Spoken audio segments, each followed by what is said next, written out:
Welcome to Command Control Power, the longest-running Apple consulting podcast. For over a decade, we've delivered weekly episodes filled with epic tech support stories, troubleshooting insights, discussions about managing clients and businesses, and interviews with industry colleagues and vendors, all tailored for our pro listeners. We also offer exclusive content through Patreon. This private podcast feed is designed specifically for IT professionals, providing valuable advice and guidance on tackling the more complex aspects of running your practice, working with clients and employees, and managing device fleets.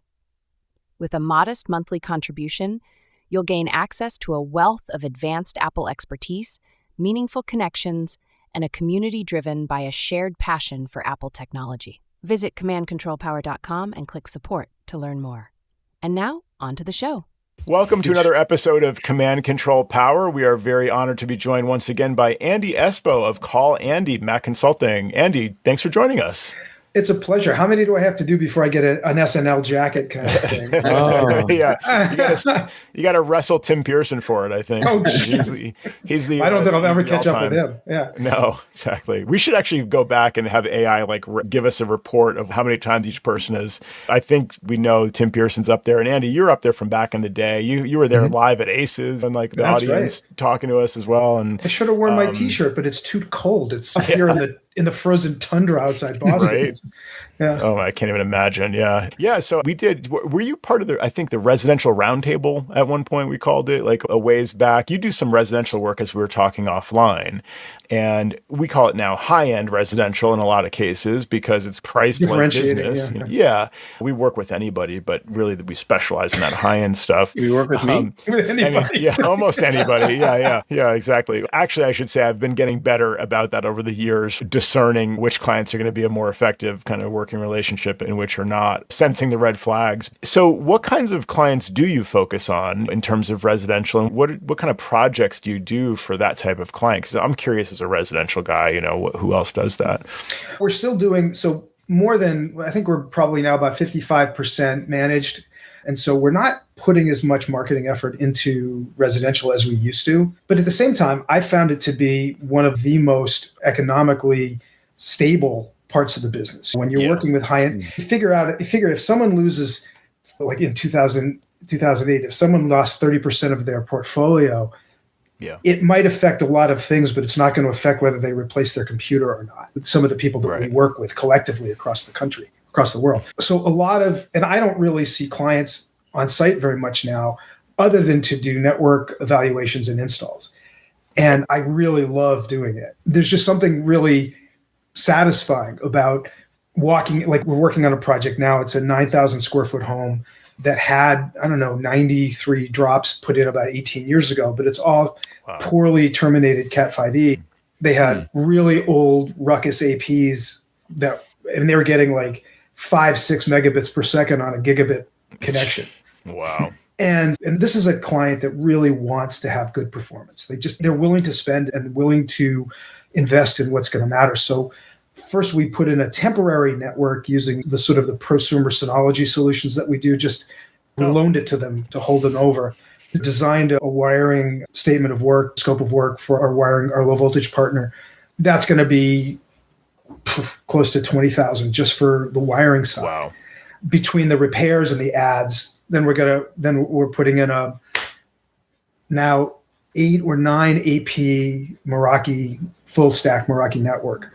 So that's an example. There's another one that we're doing a compound in Bermuda that's a big house and a guest house, but they want the entire compound covered. And one of the interesting things about that, if you guys have never designed in the islands, the entire structure is a concrete box. Everything, all the interior, most of the interior walls, all the exterior walls, everything's concrete.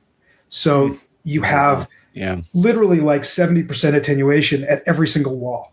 So it's going to be like, 18 or 20 Meraki APs. And it's literally like one per room, essentially, right? Oh, exactly. And it becomes very challenging when you're talking about how do you handle like 2 stories with a concrete staircase in the middle, and make sure that someone's going to have connectivity as they walk 2 or 3 floors down. Yeah. Wow.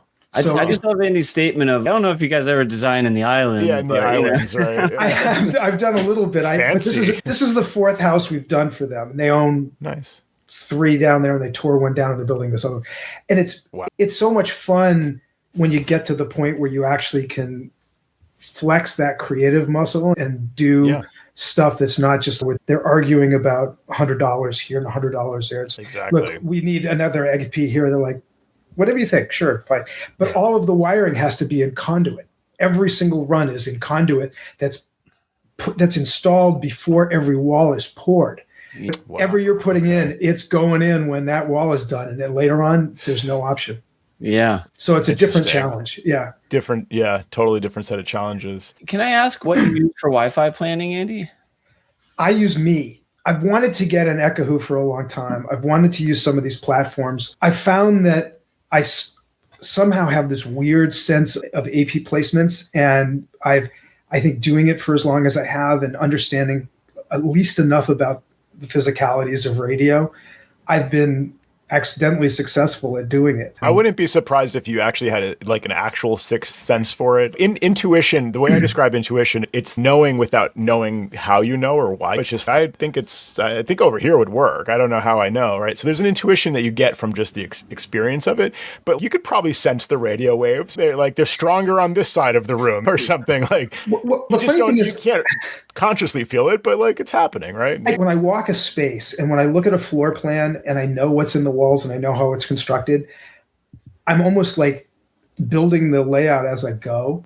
And for some of the larger projects, I'll run them by like someone else who's more of a Wi-Fi engineer. And he said to me the other day, he said, I don't know what platform you're using, Andy, but this is like exactly what I would do. And it was the biggest compliment he could ever pay me because I'm just doing this.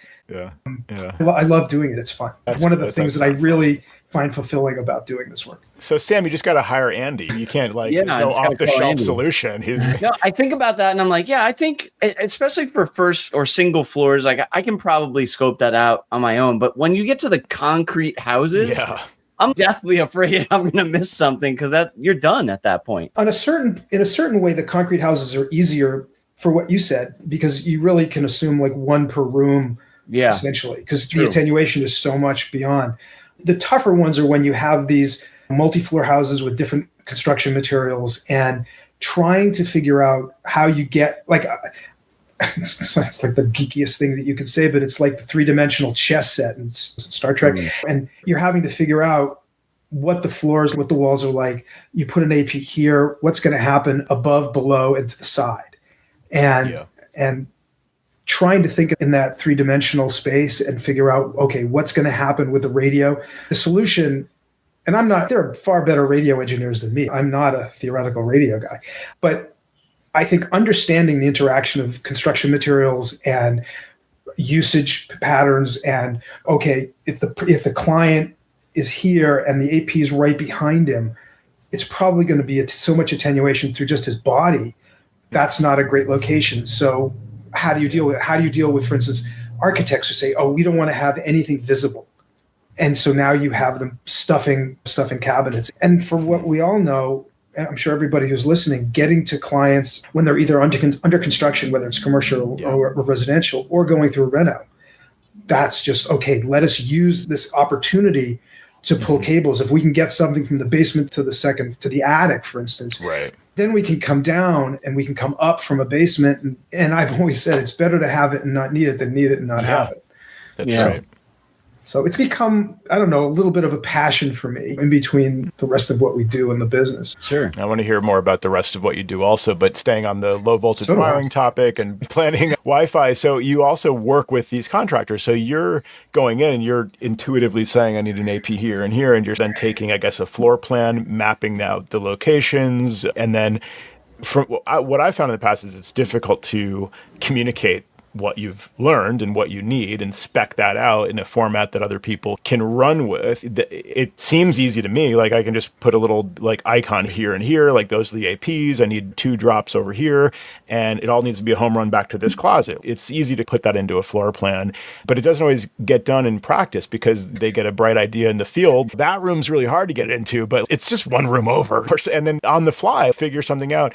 So how do you communicate like the spec of the job, whether it's the wiring types and locations and things like that? And then how do you ensure that they don't just get a wild idea in the field and kind of do their own thing and say, they'll like this better, this is easier for us, but also it'll be fine for them, that kind of thing?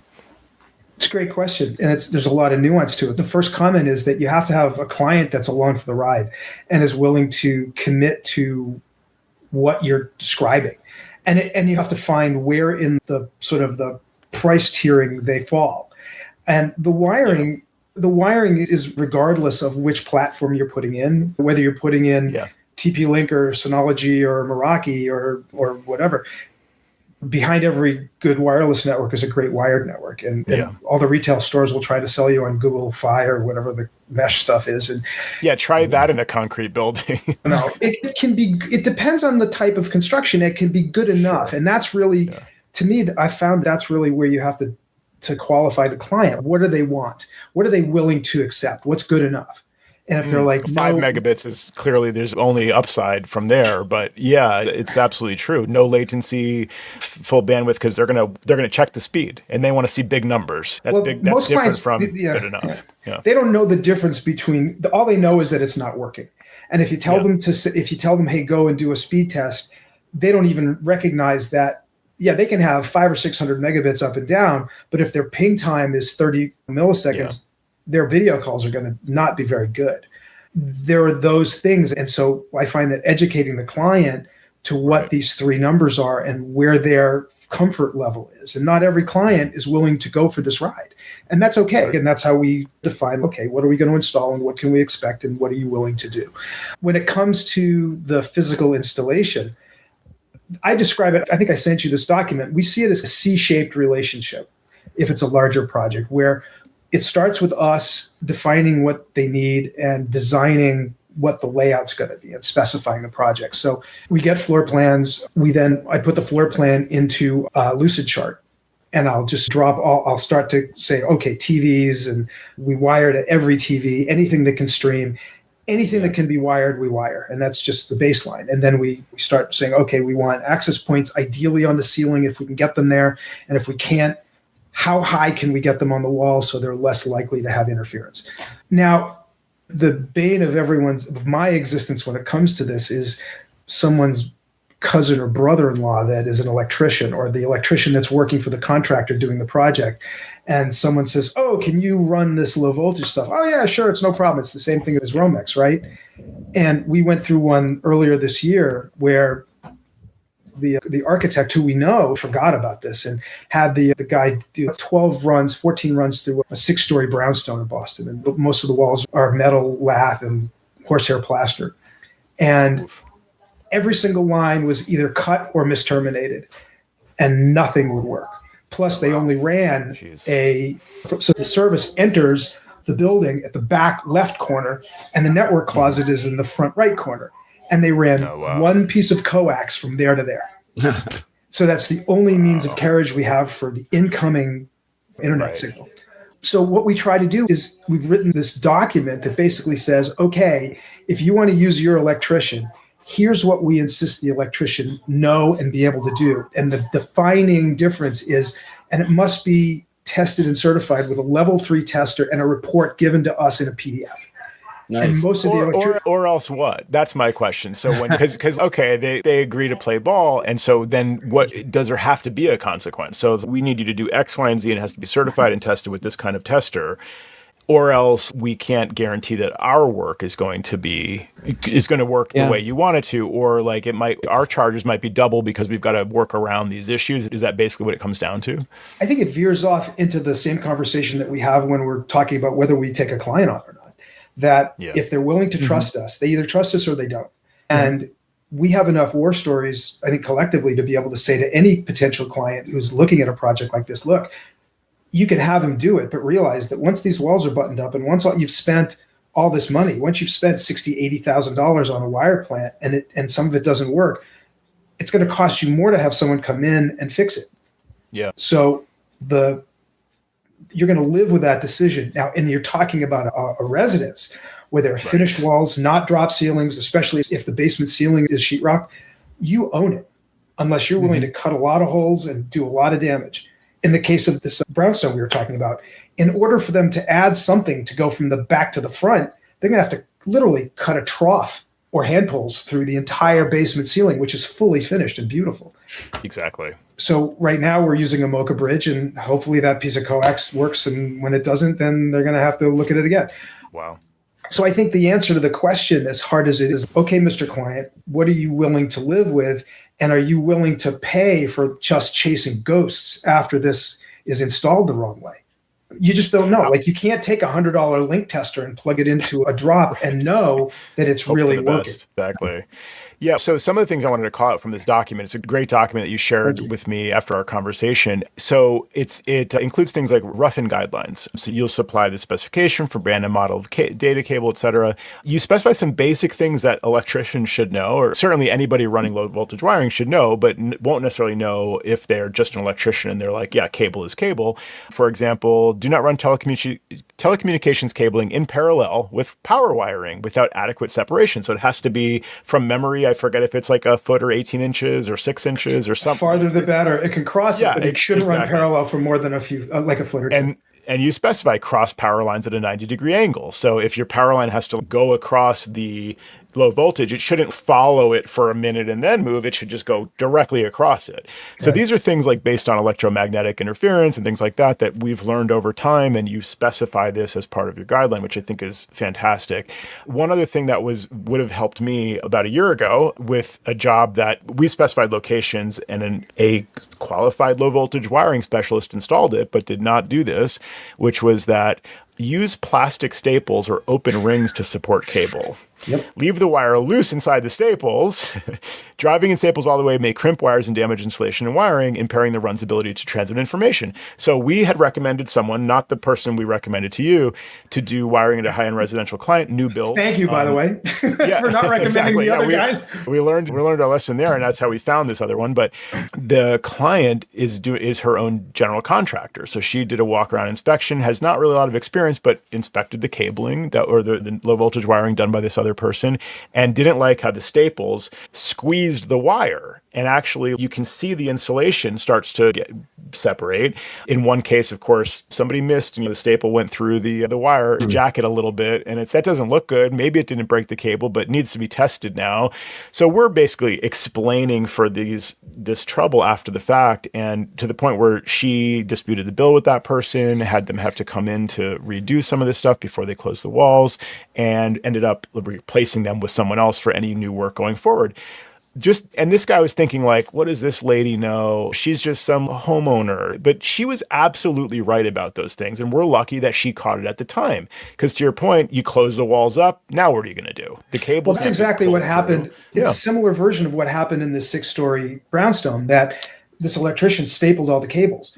And in some cases, it destroyed the cable. And in other cases, it just really limited the transmissibility of that piece of cable. So it became like almost like a Cat 3 cable instead of a Cat 6. Exactly. We've seen that stuff. Yeah. Yeah. Or the thing with a lot of builders is they'll daisy chain. They'll say, okay, you want data? They'll treat it like phone wire. So you have one loop going all the way around the house. That's useless now, unless you put a switch in every room. Wow. Oh yeah. They're still, because nobody knows this stuff. Like, maybe you're going to spend $4 or $5 grand on the right kind of data wire. Even if you don't terminate it, just let us design it. Let us put it in. Clients have commented before that I walk into their house, like some like nice residence that was built, and they're like, "Oh yeah, we need better Wi-Fi." And I'm like, "Do you have wiring?" It's like, "I don't know. We don't know." There's this big coil of something in the basement. I'll go down there, and there's like 30 cables coiled up, unterminated. I'm like, this is great. We can leverage this. And we're looking at a termination and test job, but at least now we have the plumbing to get all this all the way through this home, and they're going to be thrilled. So the banes of our existence are well-intentioned electricians that don't really know wiring. And then the Icynene insulation guys who come by. So you have a new construction, you have a renovation. If an electrician or someone who doesn't know that foam is coming in, they'll leave loops that protrude beyond the plane of the stud. And so what these guys do is they'll come in and they'll spray the walls with insulation. And then they bring a machete and they come down and they slice the wire off. The insulation is now nice and even, but the cable is also nice and even. Right. So they'll either cut the cable off, like a few inches of the cable, or they'll shear part of it off. And so now it's not a cable anymore. And so there's so many of these little tiny nuances that go into getting this right. So the next phase of construction can go on. We did a residence gut renovation earlier this year also. And like I designed everything very specifically, and the owner knew, and everything, and the general contractor was new to this. And the HVAC guys came to put in some kind of a split system, but in the ceiling in the kitchen.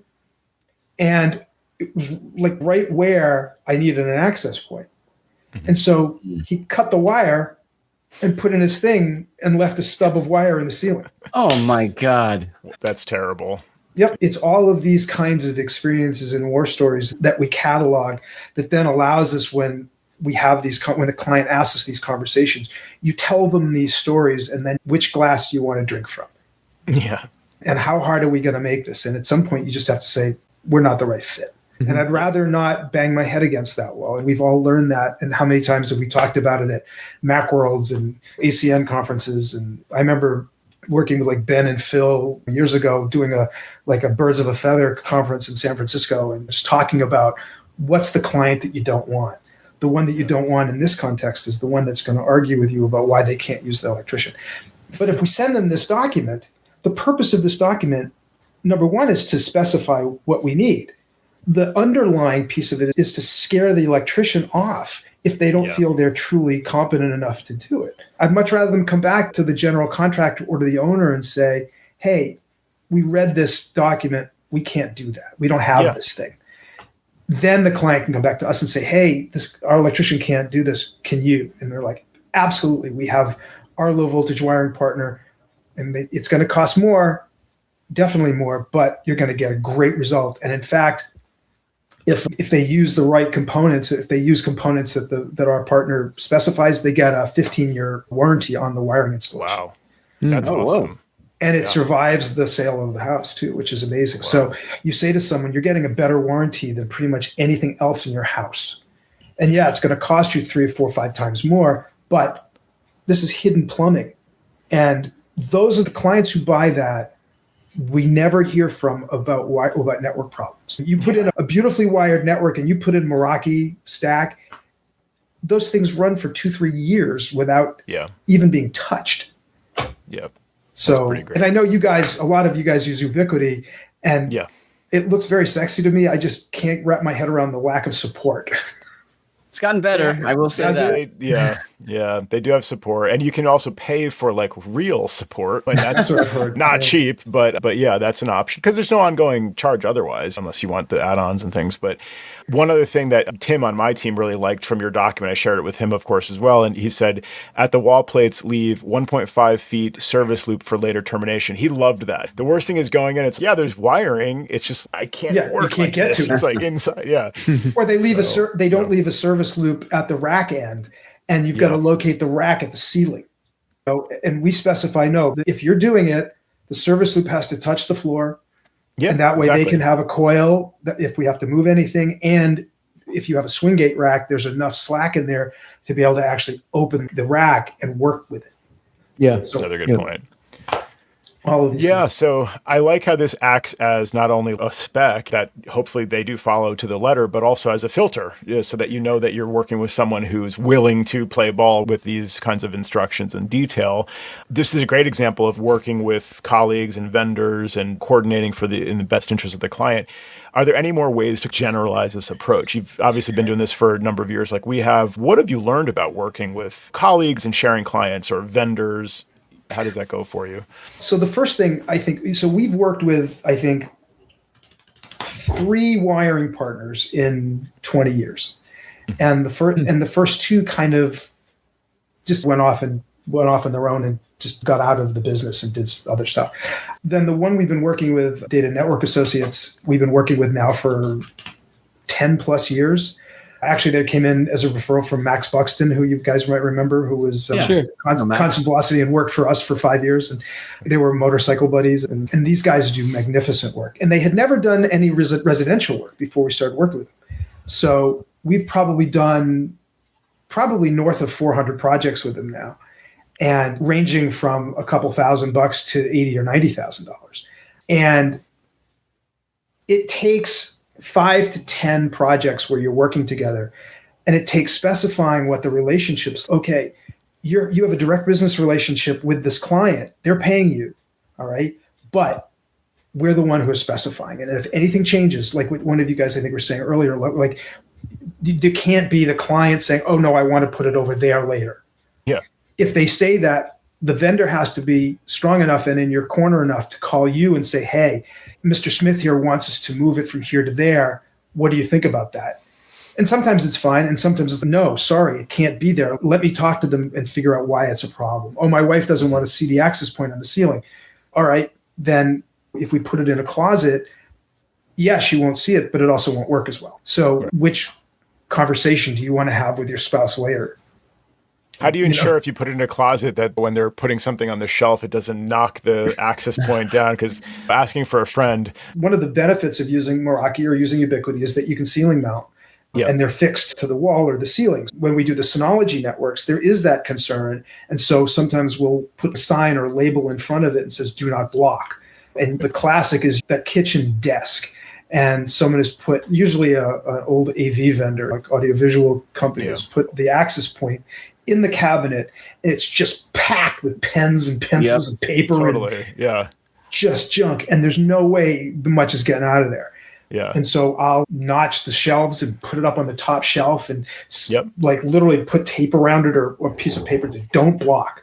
And I'll have a conversation with the owner and say, "Hey, look, you need this to work. Your kids need this to work. Don't pack stuff around it." And I found that most of the time, once you tell them and they understand why it matters, they'll be more careful.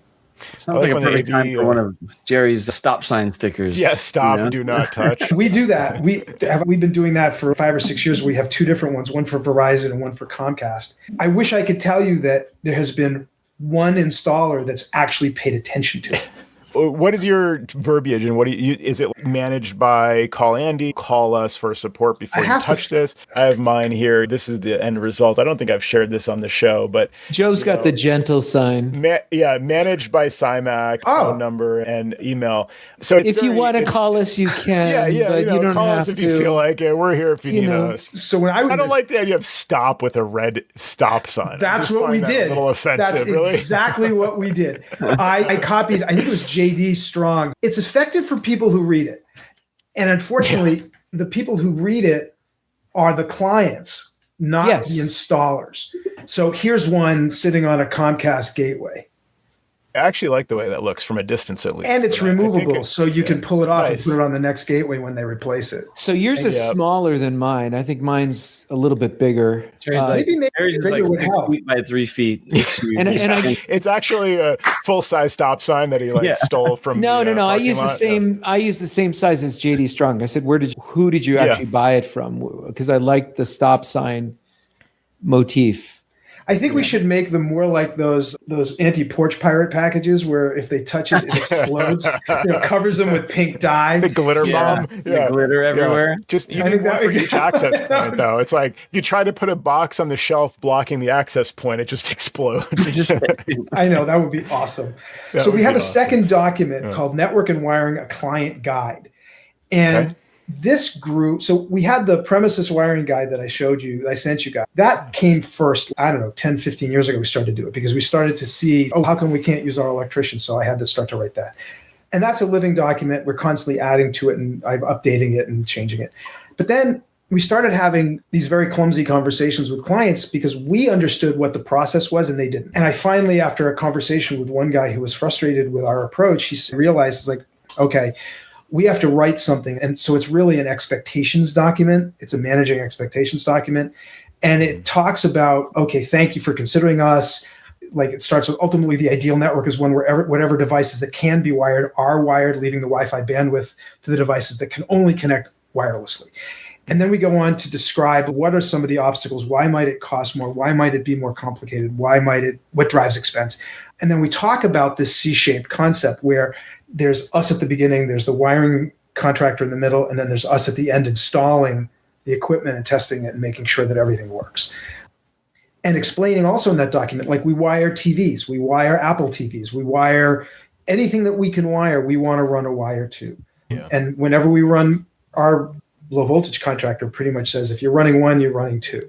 Yeah. And if they need two, we run three. If they need three, we run four. And my explanation is the money is in the labor, not the wire. Yeah. And if one fails, now you have another one. And it's less likely that they're going to cut through two or three than then just have one left. Yeah. Or just, obviously adding a device down the road or something like that, where rather than adding a switch, you've just got a spare port in many cases. Exactly. And tucking these switches behind TVs and in closets and stuff. The other thing that I hate is daisy chaining Macs through a VoIP phone. Yeah. Oh, yeah. Yeah. Now, it's a little better now. Yeah. Yeah, the older phones were the older ones were 100 megabit. The newer ones are gig. At least that, but at least they're gig. Yeah. Then someone like unplugs their phone or moves it, and the computer's just sitting there, and they're like, "Oh, my network sucks now." So that's always been a bug. The worst thing is when it's either a renovation or a new build, and then you're adding switches or daisy chaining devices like that. It's like, you just built this thing. We told you to put wiring in these locations. Even if they don't care, it's like, I care. It is offensive to me to have to put a switch in over here. We have ports.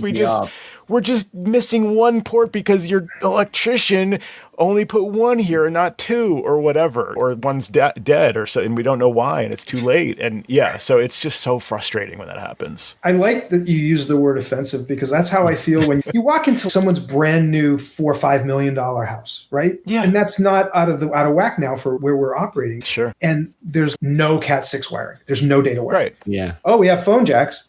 What? Yeah. We have coax. Yeah, everything's wireless. Right. You don't need. Why do you need wiring? And that's what the client says. Everything's Wi-Fi now, so we don't really need that. Yeah, the guy at Best Buy told me just get these Google things, and it's it's not. I don't want to have to plug in. No, it's for the backbone. It's the whole conversation you mentioned earlier. Yeah, it's one thing if you're in a ranch house in the middle of Kansas, like if Derek Sorrells wants to put in a Wi-Fi network out in the middle of Kansas or Indianapolis, wherever it is, there's chances are that you're it's not fine. It's newer construction. The materials aren't as dense. They're not new. And you're just going there's one right next to you either. There's no interference from the neighbor. Right. Yeah. Exactly. Yeah. So the APs aren't having to work as hard. You go into a Boston brownstone or New York or some of the older towns where we all live, and this is made with old growth forest, which was much denser. Mm-hmm. You've got horsehair or metal lath or plaster lath, and every wall is like solid. Yeah. And the ceilings and the floors are the same way. Mm-hmm. People are amazed to hear that prior to 1950, studs were much more dense than they were after 1950, when the big building boom started occurring. The 2x4s aren't even 2x4 anymore. They're smaller. Okay. So the performance of the radios on a new house is very different than when it's in an old house.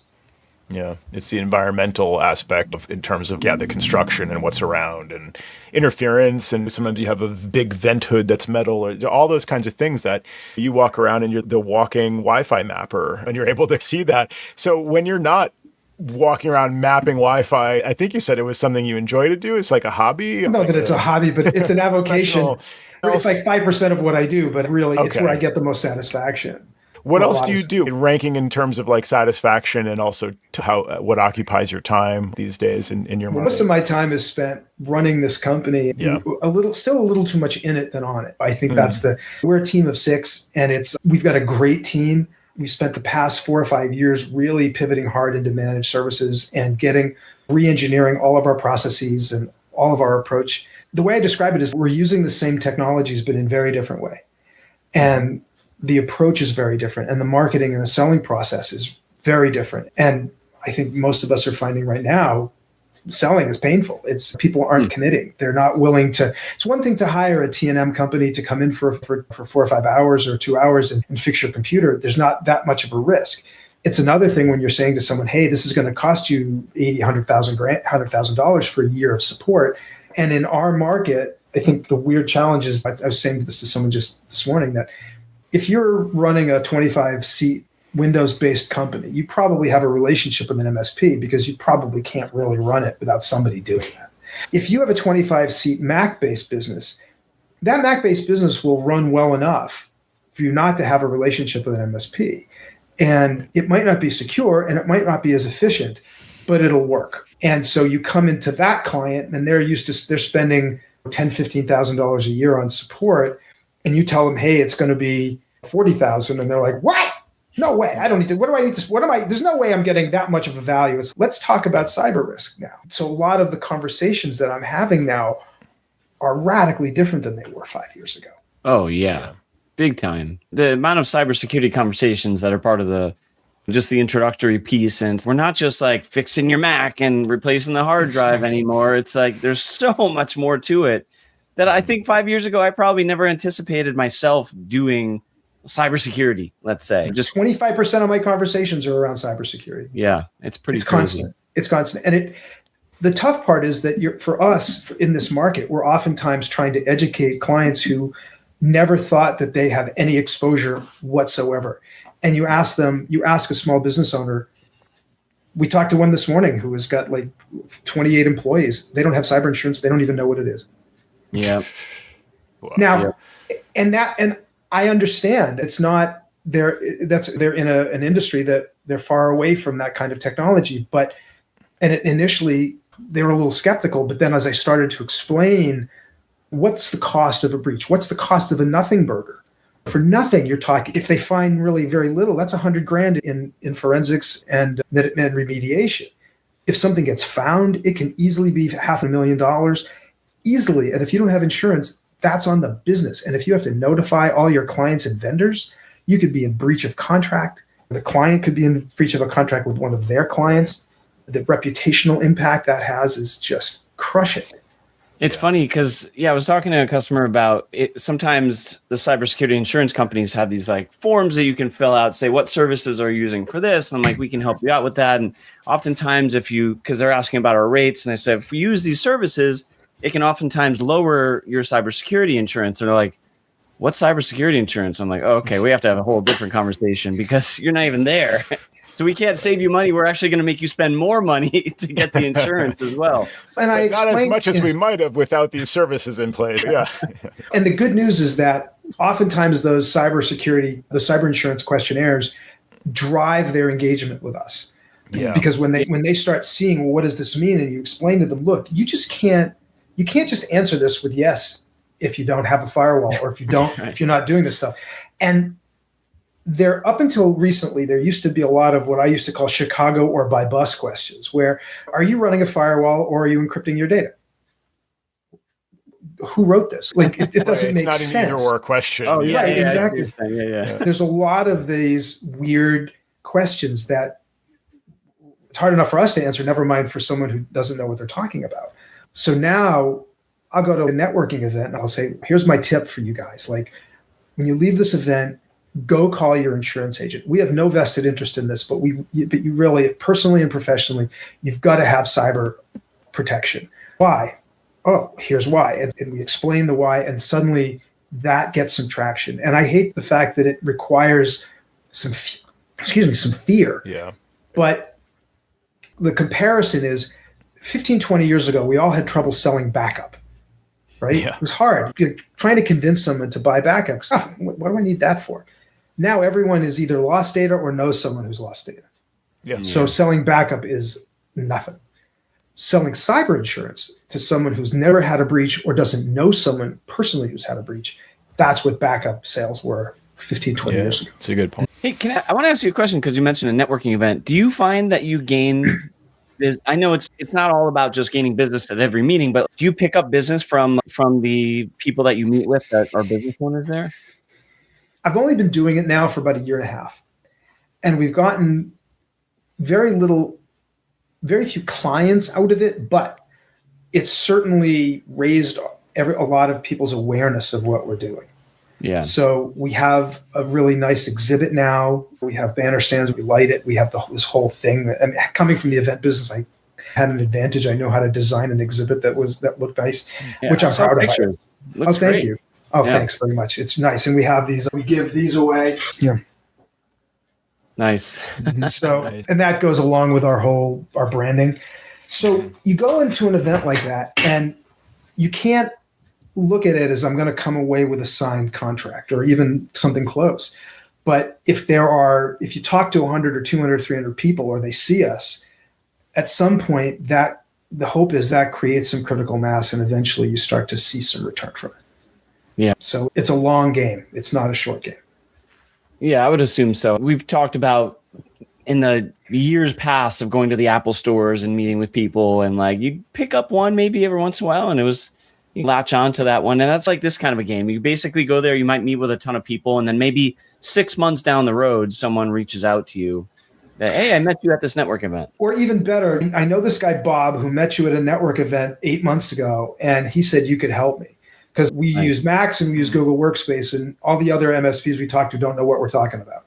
Yeah. And now we have the opportunity that we're looking for, because that's our differentiator. We're one of our differentiators. So yeah, I will say the thing that just stuck with me that you said a little while ago was something, I forget if it was like a 25-person company or whatever, but that are running Windows, they need an MSP. But like a 25-person Mac company could just float.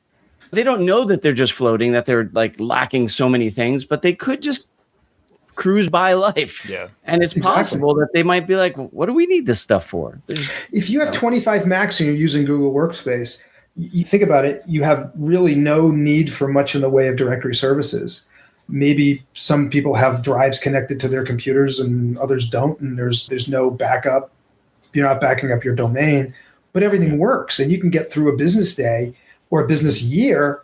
And every once in a while, you have to call somebody in and fix something because they don't know how to do it. Or you have someone who's talented on staff who's good enough to fix most of it. So their IT spend can be like almost laughably small. Yeah. But they also, what we were talking about earlier, is that they really don't know what their true risk is. And they don't know what their true efficiency loss is. Yeah. You know? That's a big one. How do you help a client understand that one? Efficiency loss and productivity loss. One of the stories I tell is we started working with a managed client about, 3 or 4 years ago. And we came in, and this was at the time, it was like, 76 seats. And they had 475 Office licenses, 475 M365 mailboxes. What? Wow. Because they never, in their history, they had never deleted a mailbox. Oh my God. Wow. That's just irresponsible. I'm sorry. Financially irresponsible. They could have been paying their employees more. Come on. So platform audit has become a big part of what we talk about with managed clients. And that first year, we saved them $80,000 between that and other platform costs that they were overspending on. And some of that was recurring. So that's one of the things. It's rare to have that kind of a win, but it's a great story, and it's absolutely true. And they can feel when I'm saying it, I'm telling them that it's true. So the other I'll talk about, imagine you have someone like me who's got attentional issues, like ADHD guy, right? And their machine is slow. And so the person who's using that computer checks out whenever they're waiting for their computer to pinwheel around, and you're losing a minute every hour, or 2 minutes every hour, or 5 minutes every hour with that pause. How much time is that? And with someone with attentional issues, it's not just the 10 minutes that they've lost, but you've lost their attention, you've lost their connection to what they're working on. So really that's exponentially larger than just the 10 minutes of lost time. And so you start, and then you say, how much are you paying your people per hour? Yeah. How many hours so you're losing 1, 2, 3 hours a week because this machine is like really old, some 2016 Intel-based MacBook Pro, right? And they're like, we can't afford to upgrade it. So this computer, what you're losing in productivity is costing you 4 times what that machine is worth, or what a new machine would be worth. And when you frame it like that, it can take time, and it can take a lot of work to get to the point where you can get to that granularity and trust. Those are the people that once you can get them to understand it, and then you get to change their platform and everything's current, then they see how quiet things get. Yep. Then it's a new day.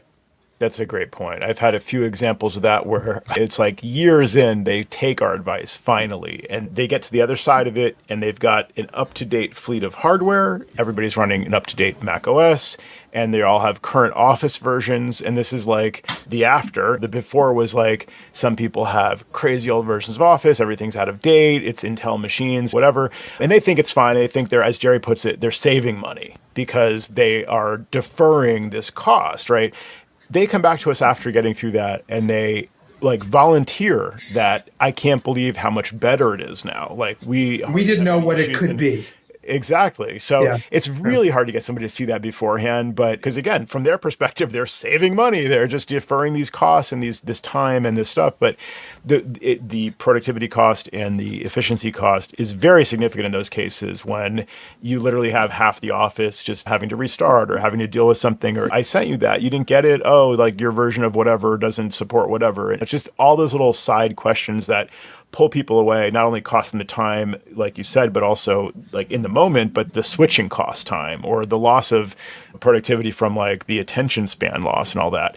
It's a tough one. I don't know how to make that case until it's like, you'll thank me later. Like eventually you'll see, but yeah, I wish I could prove that other than telling these stories, because I think that is very compelling to be able to say, here's an example of a case of similar client, similar size, and they went through this and they're so happy now. I'm always amazed how few people ask for references, because I would love, there was one really large opportunity that we were working on and they just didn't want to bother calling our reference. And I think it would have made a big difference because they would have heard the difference that we could make. And they were complaining about their MSP. And they didn't want to move. But at the same time, if they had called our reference, I think they would have come away going, oh, okay, now we understand why we need to move. You have to be a really good storyteller, really, for all of this. Joe, you were mentioning the stories, and Andy, I've heard some of yours. It's the way you describe them to the customer, and you don't want to scare them, but you want them to have a little bit of fear and show the friendliness of what you can do. So it's really a delicate art to do all of that. That's exactly the words I was going to use. There's an art to it. And Andy, it's clear from talking to you in the past and today, you're a great communicator. And thank you. Someone like myself struggles with that. I'm sitting here the whole time and I'm nodding yes. And if you watch the video, I'm right with you. But can I communicate in a reasonable fashion those ideas to a client? It takes time, and you have to have that dialogue all the time. And I think I'm not making excuses for myself, but I don't necessarily have a lot of opportunities to present. And so maybe like Sam had mentioned, maybe going to a networking group, even though you might not get a referral from it, you have a very good opportunity to communicate to people what you do. And that's what you're really good at. You're good at telling us, and we do this too, but you're great at telling a story, Andy, of how these concepts have benefited you. And that's exactly the moment where you really need to import that to the client. This is what we do. It's not just handing them a brochure and saying, oh, you got to be secure. You're not secure. I could see you're not secure. It's that communication level. My internal challenge has been, first of all, when there's a large opportunity on the line, slowing my roll and listening and being able to be that storyteller and not sound like I'm pushing. And that's, we all get so excited about this opportunity. Like, this would be great. This could, and so I have to slow my roll. We've been working with Steve West for about a year and a half. I don't know if you guys know Steve West he ran sales for Adigy for a long time. And he's been a great friend and a great mentor to me. And it started off trying to become better at the sales process. He's helped us a lot with operations now too, but it's not enough to be able to tell the story. You have to be able to listen to the client and tell them the right story and focus on what they need and what they're looking for and what the value you can bring is, not simply what we have to sell them. And that's, for me, been the hardest transition to make. We walk into a client, oh, this is what you need, bang, right? But in a managed relationship, that can be, especially early, that can be the worst thing you can do because you're not building that sense of value and you're not listening to them. Exactly. So it's a weird recalibration of my own internal compass, and it has been slow and painful. Yeah, it's a good point. It's like you might be objectively right on the money about X, Y, and Z recommendations, and you're 100% confident in it. But if you come on too strong and you just say, it makes it seem like you're selling a list of hardware or bill of goods, and you're not presenting the value that resonates with them. Jerry pointed out going to these networking events or other opportunities like that gives you a chance to hone your skills in doing this. Maybe lower stakes because there's no real opportunity necessarily. They're just people walking by curious so that you just answer their questions or whatever. You're not necessarily like selling to them per se, but you get a chance to present. Rehearse. It's more about you honing it exactly than necessarily making the sale. So that's probably another great takeaway, to find a way to practice this stuff. If it's networking events or a cocktail party where you can just practice telling people like what you do. And you're asking them, so what's important to you? What are you trying to accomplish? What are your goals? What are your obstacles in your business? Not necessarily IT. And learning more about how they run and what's keeping them up at night, then you can fit your offer to them. And if Steve was listening to this, Steve, I know you've been beating me over the head with it for a long time, and so I'm getting it slowly. It's not doing what we're so used to doing, which is offering the solution. Even if we're right, to what you said, Joe, even if we're right, even if we know we're right, even if we can see it as clear as day, you've got to be more strategic and more patient with it. Yeah, that's a great point. I'm in the middle of that process right now. So I wish I could say that it's expertise, but thank you, Jerry, for your compliment. I really appreciate it. No, but you've got a great manner about you, not to blow more sunshine in your sky, but I'll do it. I'm going to have Monica watch this when we're done. But there's always the possibility of coming off like a used car salesman, and you don't have that vibe about you. You've got a very honest pitch. I think that when you're a little glib like I can be, it can drift into that area, or in a way that to me it sounds like I'm being that way. And as soon as I think that I am, now the confidence starts to crack, and it's not as organic, it's not as solid. And it's what I was saying, it's the same tools but in a very different way. Like walking into a T&M gig, they want you to be fast, they want you to be able to solve the problem. It's about solving the problem. Right. With managed services, it's become more and more about the strategic relationship and gaining that trust early on, as you said, and making sure that you guys are operating on the same track, and that they look at you and say, we have to work with these guys because no one else has understood us like these guys do. I'm also thinking about maybe writing some malware just to show them how bad their situation could be. and leave it with them if they don't buy. Yeah. That's another approach. It's an interesting, I think all these things are interesting. I remember when Dark Web ID was first selling, and they said, okay, here, you can use the portal to have someone, you can use it to look up your own email address and see, like in a quick shot, what is out there with Dark Web. That kind of stuff, real world, can be very valuable. Yeah. If they can understand it. And that it's that emotional trigger that you have to find. It's because really this is all about creating these relationships and not just about selling stuff. Absolutely.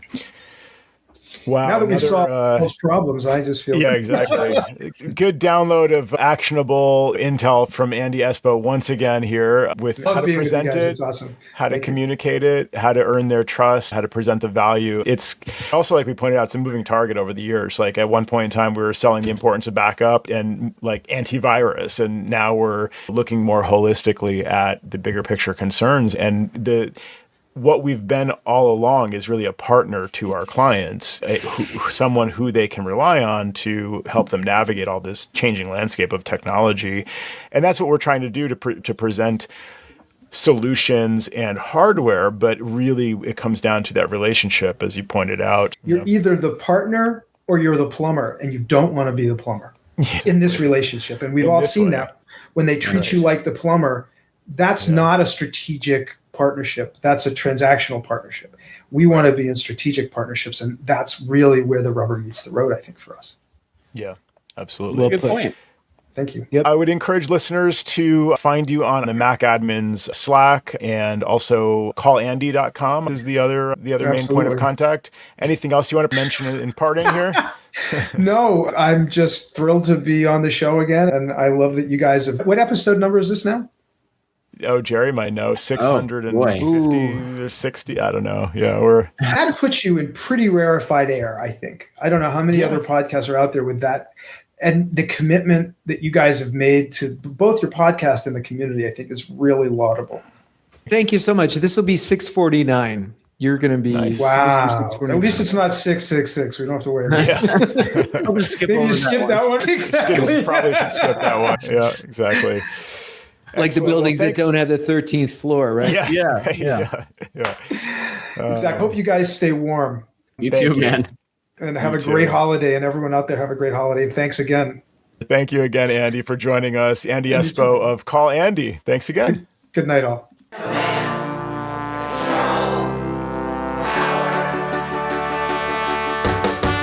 Jerry does his voices of customers of all kinds. Am I on the cloud?